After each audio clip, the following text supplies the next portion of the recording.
memahami lebih lanjut tentang apa yang dimaksudkan dengan ekonomi Islam, kita harus mengetahui terlebih dahulu mengenai rancang bangun ekonomi Islam. Rancang bangun ekonomi Islam merupakan konsep perancangan dan pengembangan sistem ekonomi yang berlandaskan pada prinsip syariah. Tujuannya yakni untuk menciptakan sistem ekonomi yang adil dan berkelanjutan.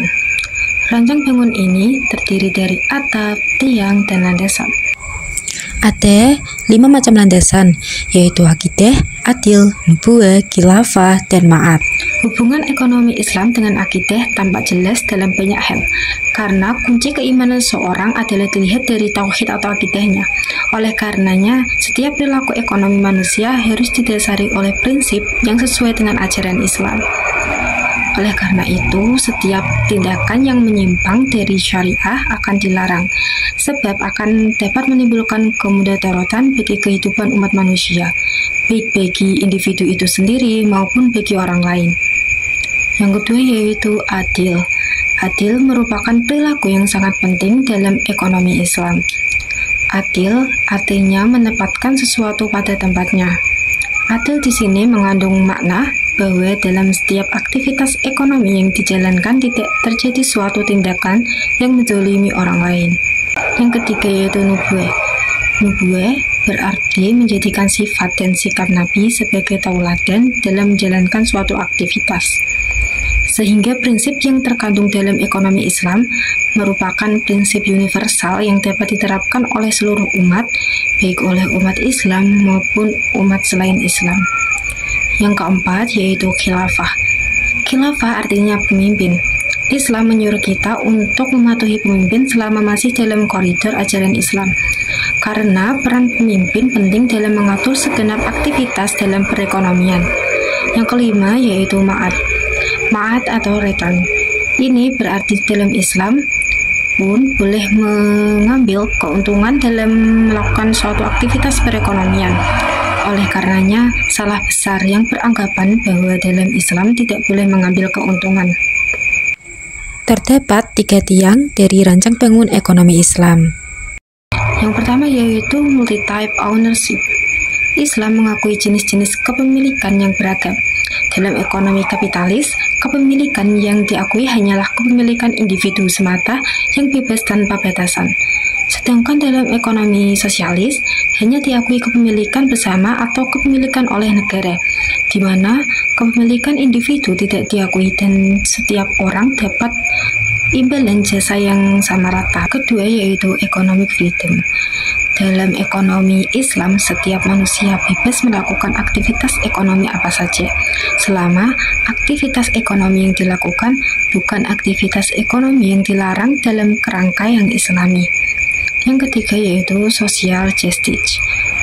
Dalam Islam, walaupun harta yang kita dapat berasal dari usaha sendiri secara halal, tetap saja terdapat hak orang lain di dalamnya, sebab kita tidak mungkin mendapatkan semuanya tanpa bantuan orang lain, baik secara langsung maupun tidak langsung.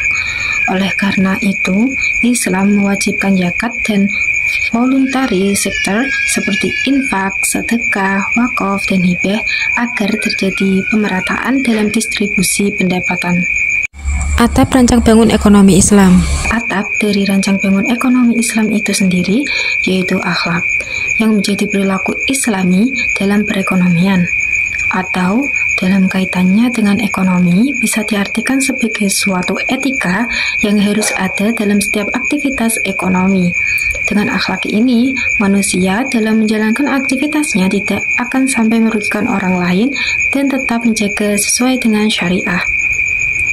Akhlak yang mulia mampu menuntun umat dalam aktivitas ekonominya, tidak merugikan pihak lain, misalnya dengan tidak melakukan gharar, maisir, dan riba. Materi selanjutnya yaitu metodologi ekonomi Islam. Ekonomi Islam ditargetkan menjadi sebuah disiplin ilmu ekonomi yang didirikan di atas prinsip dan nilai Islam yang lebih universal dan komprehensif dalam melihat fenomena ekonomi. Namun, untuk mencapai tujuan di atasnya, perlu adanya usaha serius dari para ilmuwan Islam untuk memberikan kritikan terhadap ekonomi kapitalis atau sosialis, sehingga tidak terkesan apologetik. Hal ini merupakan salah satu pendekatan agar ekonomi Islam tidak dipandang sebagai sebuah alternatif. Metodologi ekonomi Islam dalam hal ini adalah kajian dan analisa tentang proses membangun model, teori, dan menguji hipotesis, serta menetapkan dan menggunakan kriteria ilmiah untuk mengevaluasi semua proses ilmiah tersebut, menggunakan sumber ilmu dan prosedur ilmiah dalam epistemologi Islam. Ada dua metode, yaitu metode dedukasi dan pemikiran retrospektif. Yang pertama, metode dedukasi.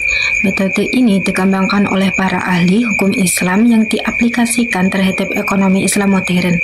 Hal ini untuk menampilkan prinsip Islam dan kerangka hukumnya dengan berkonsultasi dengan sumber-sumber hukum Islam seperti Al-Quran dan Sunnah. Yang kedua yaitu metode pemikiran retrospektif.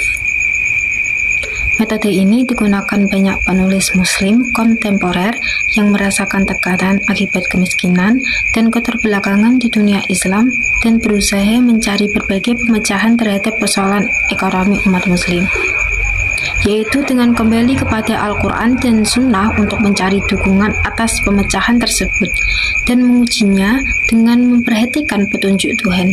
Ada dua pendekatan besar dalam membangun ekonomi Islam. Pendekatan pertama adalah all or nothing approach yang menginginkan berdirinya ekonomi Islam yang murni dengan fondasi keilmuan sendiri dan metodologi ilmiah sendiri.